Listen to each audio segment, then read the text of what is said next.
Hello and good evening. I'm Melissa Idris. And I'm Sharad Kuttan.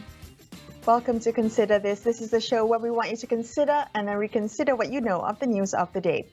According to a 2019 report by the think tank Center for Governance and Political Studies, several Malaysian cities, including most parts of Klang, could be submerged due to rising sea levels within 30 years.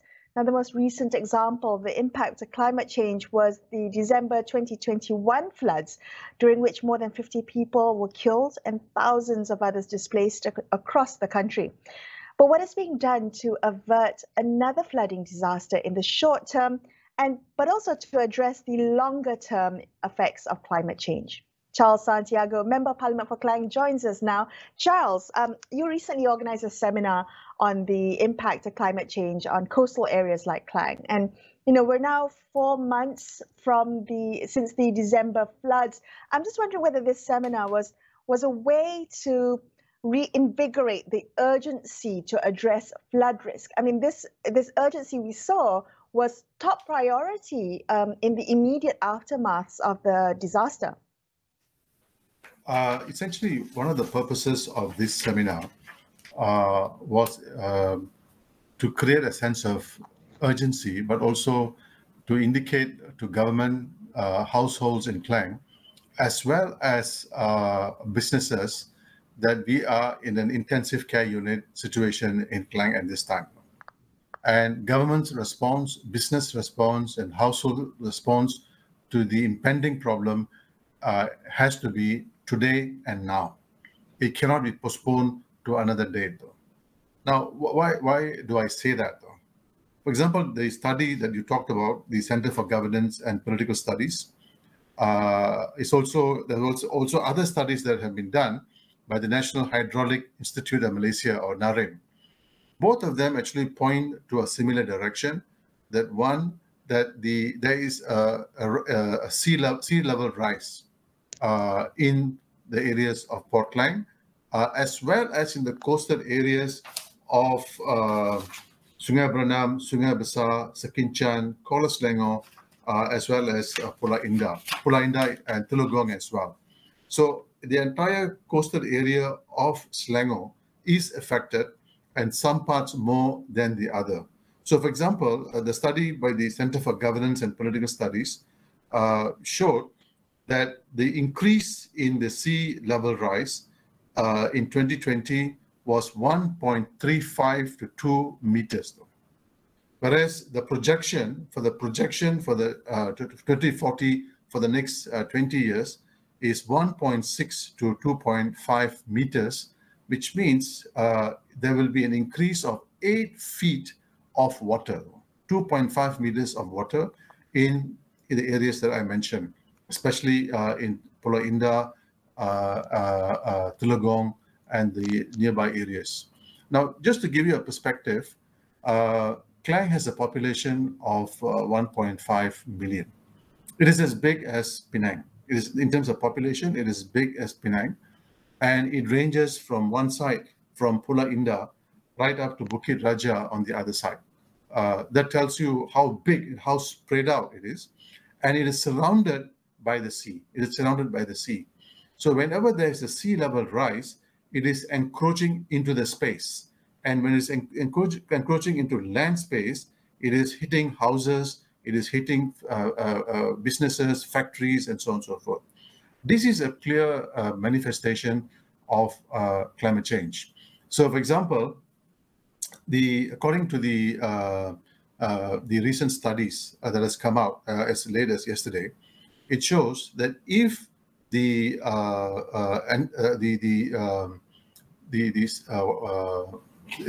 meltdown increases in Antarctica and Greenland, what the direct impact of this will hasten this increase in sea levels. So this is another problem that we have to keep in mind. At the same time, what we see is a parallel development. That parallel development is the increase in rainfall. So in July 2021, it was 138 meters. In August of last year, 264 meters. September, it was 240 meters. October 205 meters, November 232, and of course December, as you know, it was 560 meters. In fact, this year itself, in January it was 181, and in February it's 171. And we had 5 different floods, the 5 floods in a period of 5 months, and of course the worst one was in December. So we are seeing some very interesting developments, and one that really requires urgent help.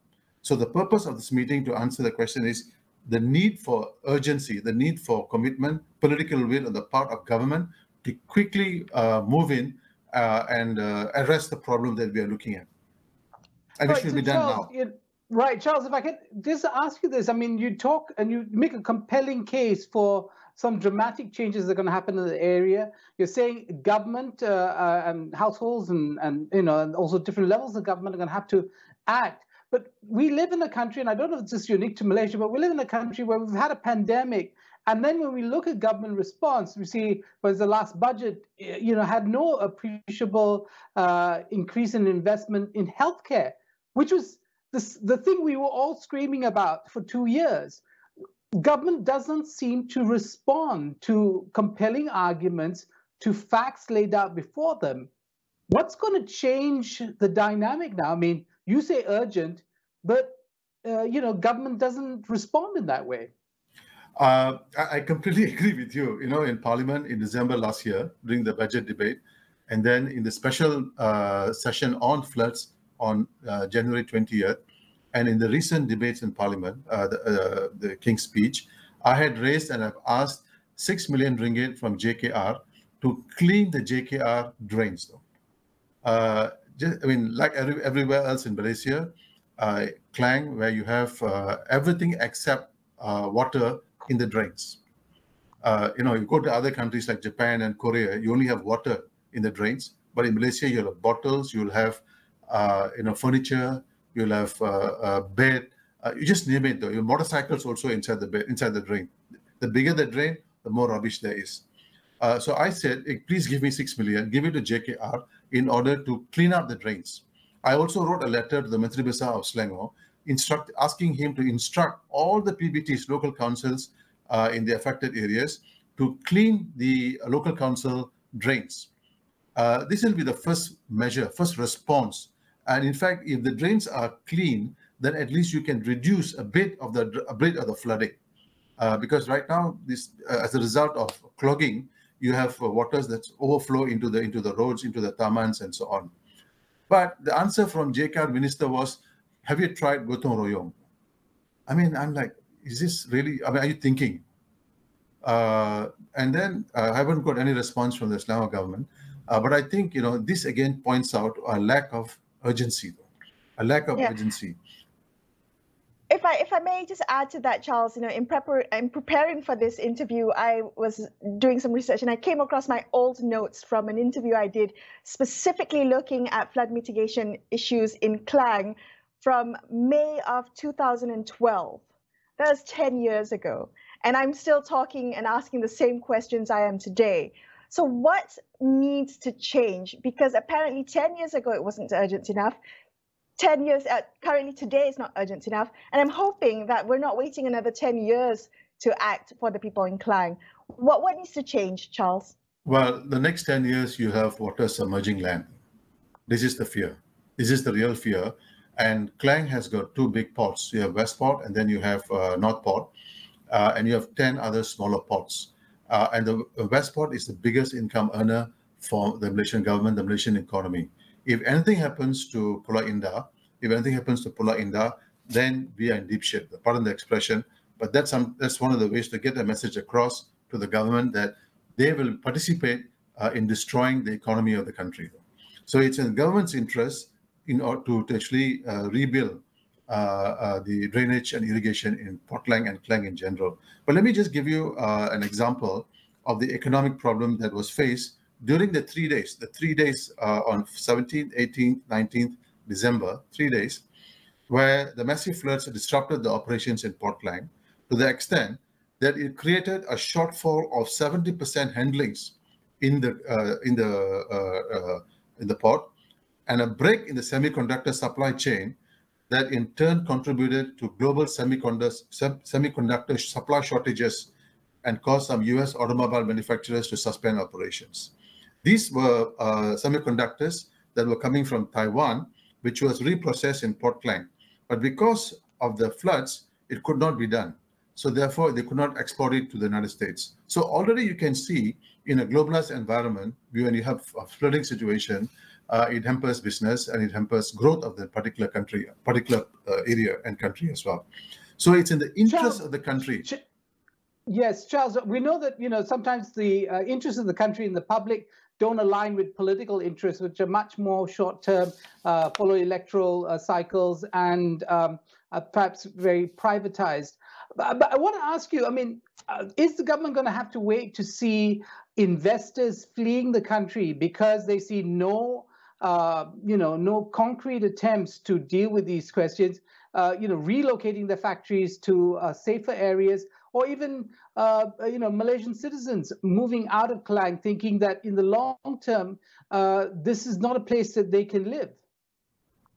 Well, I think after the experience in Sri Muda, where the entire place was underwater for almost 7 or 8 days, I think people have started to move out of the place. Rentals have come down, people have moved out, and chances are that real estate will drop even further.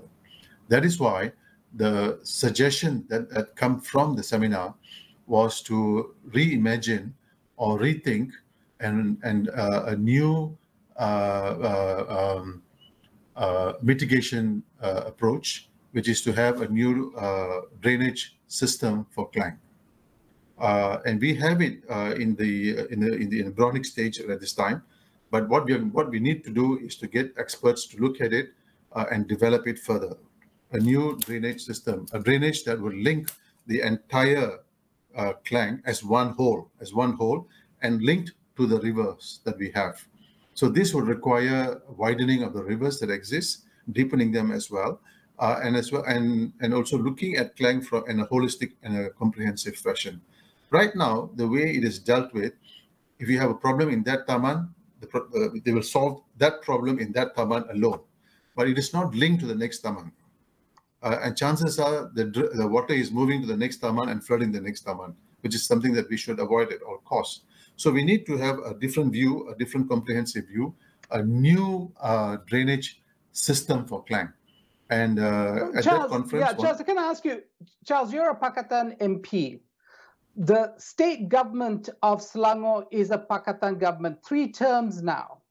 What level of competence or imagination have they applied in addressing these issues?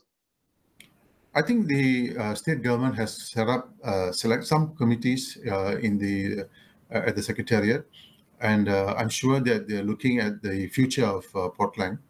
And sometimes these are all development strategies that they have put forward, but not enough in addressing the existing flooding situation, which is caused by the sea level rise, as well as high levels of rain. And as I said, these are very huge levels of rain. And the Jabatan Pengairan and Saliran tell me that if there is a rain more than 60 mm, then there will be floods. No choice. That's 40 to 60 is all that Klang can accommodate. Anything more than that, it will start flooding. So I think the warning is already there for Selangor. The warning is already there for the local council, and the warning is already there for the federal council. Federal government. I've raised the issue with the federal government. I have actually fought very hard, and I've asked for 6 million. And the answer is, why don't you think about gotong royong?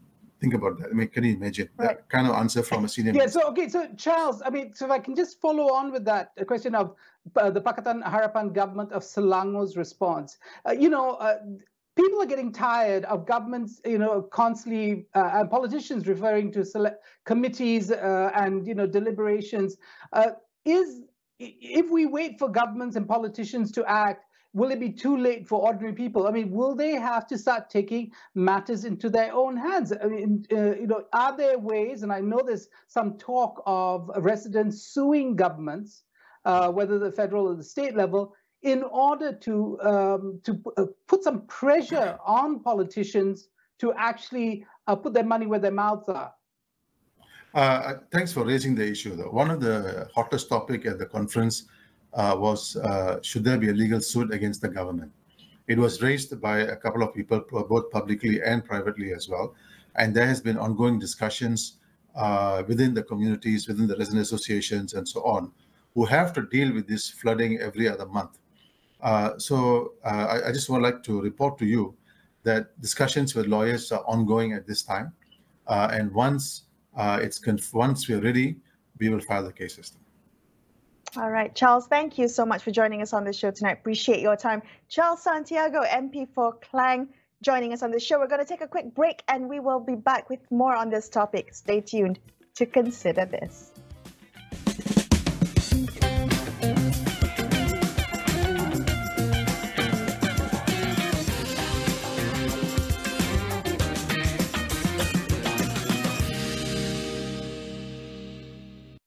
Untuk memastikan Malaysia ada ke depan kita boleh hentikan spekulasi adalah Melayu balik kepada sebuah bukan orang yang membuat polisi. Kalau itu yang dikehendaki, fine, mungkin kita berbeza pandangan, tapi kita mempunyai kuasa yang boleh menentukan budaya di masa hadapan. Polisi yang mesra wanita sudah tentu dia akan datang daripada pemimpin wanita.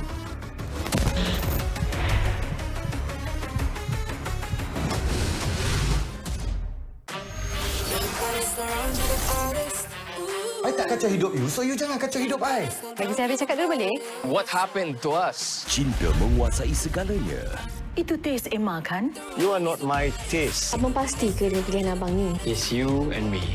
Kau kena percaya dengan jodoh. Cinta dengan drama lebih menarik.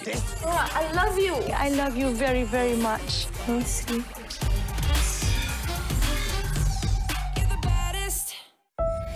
Tell me your names again. I'm Venus. I'm Serena.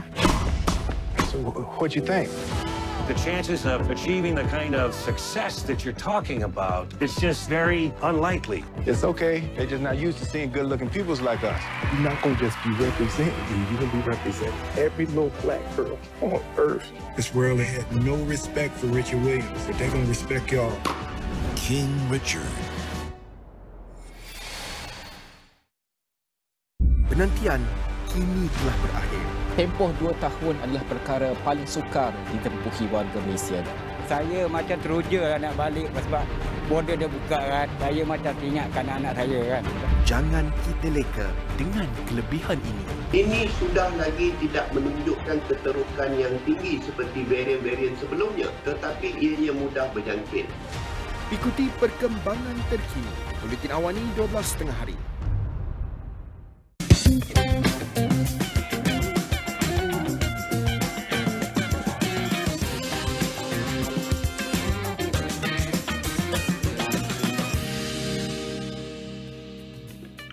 Hello, thank you so much for staying with Strad and I on Consider This. Let's continue our look at climate change and its impact on urban settlements like Klang. We speak now to Ili Nadia Zulfakar. She is the co-founder of Climate Action Malaysia.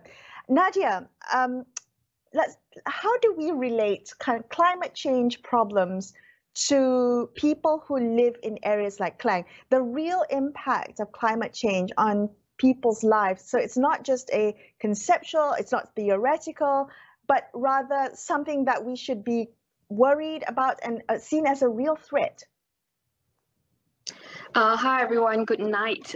Thank you for having me on the show. First of all, we have to realize Klang is a coastal city. There's a projection going on stating that close to 50% of the world's population live within the 200 kilometers of a coastline, with projections suggesting this figure will rise up to 70% by 2025. So as more climate data and knowledge is amassed, we know that coastal hazards are an urgent global concern, considering the increasing population pressure in coastal region, retreating coastline, coastal floodings, and rising seawater levels in low-lying areas. These are all expected to cause major loss and damage unless a radical adaptation approach occurs. So we have to understand the basic information. And of course, I'd like to speak a little bit more on the global temperature rise. We know it's rising. You know, we have to discuss about why this is happening. I think just talking about the reaction and the recovery efforts is is adaptation, resilience, but we need to understand why it's happening. So the global temperature is rising. We all know that it's due to the amount of CO2 being pumped into the atmosphere, and also our addiction to coal and certainly to oil and gas is not ending soon. Of course, we have a few weeks ago, a massive ice shelf the size of New York City and Rome completely collapsed in the East Antarctica due to the heat waves of 40% degrees Celsius. So how does this relate to Klang? So I won't be too technical, but I do understand that this disrupts the planetary energy balance. This adds more water and moisture into the atmosphere, and this affects the Earth climatic system. And this intensifies hurricanes, typhoons, as well as it affects the seasonal and so events like La Nina and El Nino. So the impacts are broad. We know this. Some are on the verge of tipping points. So there is an increase of frequency, extreme weather events that we are seeing in Klang, like storm surges and also heat waves. These are also global. So we have slow onset events like sea level rise as well. So as annual rainfall intensifies, we saw biblical rain as we have never seen before, and a sea level rise, and this too makes Klang's future in peril. And as stated in IPCC, climate action needs a systemic solution to address the non-climatic factors contributing to climate crisis, such as the bad governance. We have the accelerated urbanization, conflicts, war, like what we are seeing over in Ukraine, in Russia. The Russian invasion. So we have political instability, some due to systemic racist policies, social inequity, corruption. The IPCC even mentioned colonialism and corporate capture. So these are actions that we need to, incorporate in our response to climate emergency. Okay, Nadia, can I ask you what stops us from adopting, adaptation strategies? Is it the sheer costs? I mean, if you look at Klang, and we just had, the MP Charles Santiago speaking to us, saying it's a area the size of Penang. It's got 1.5 million people, industry, residential development. To do those adaptations, I mean, the phenomenal cost, is that what is stopping us? Or is it just a lack of political imagination? Oh, certainly the answer varies a lot, but I do understand both of them contributes to the climate inaction that we are seeing right now. I think the Selangor state must build the capacity to extend, to seek external funding, such as the UN funding. And on designing a state-level adaptation plan, we saw Penang state, together with the collaboration with think tanks like Think City, has acquired some USD 10 million, that is around 41.4 million ringgit, from the World Bank Adaptation Fund to help finance the pilot plan of a nature-based approach to deal with climate impacts like flooding, stormwater management, reducing urban heat islands. So Penang has a specific ecosystem, and of course, with a focus to build partnership with marginalized and vulnerable communities. I think the reason why, Charles has mentioned about why is it important to include people in solutions is because we need to build an inclusive climate action that is not only nice on policy papers, but also implementable and show results. Right now, it's just merely policy statements, and that is due to the policy inaction. Right, we do believe that there is a lack of political will at play here. We have residents associations in Klang, now frontliners providing community scale solutions that does not need millions of ringgit, that can be part of the impact scenario planning for localities within cities, which can be upscaled with partnerships with local universities around Klang Valley, the local council, and of course with financing support. The finance support is extremely important. For example, the kind of issues that they can cover is the documentation of women living in urban areas, particularly vulnerable groups like the B40, how they are affected and how they respond to climate impacts such as heat waves that lead to heat stress and flooding. All these varying degrees of local action and vulnerability must be assessed and recognized. So this is what I think that's happening. Yeah. Nadia, I hear the urgency in your voice, and I'm wondering whether the same urgency is being shared by the people who can help move the needle for areas like Klang, for instance. Who, in your opinion, is not listening? Who, in your opinion, is not moving fast enough? Whose delays in making those decisions could have an impact to the people who live in coastal areas like Klang?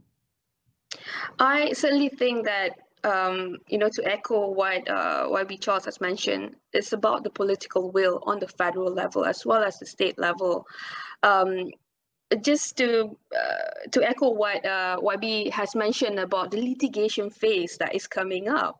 In the recent IPCC Working Group 3 report, it just came out yesterday, they note that the climate litigation is not only mentioned in a summary for policymakers, there are over 2 pages on how litigation is shaping and enhancing climate governance.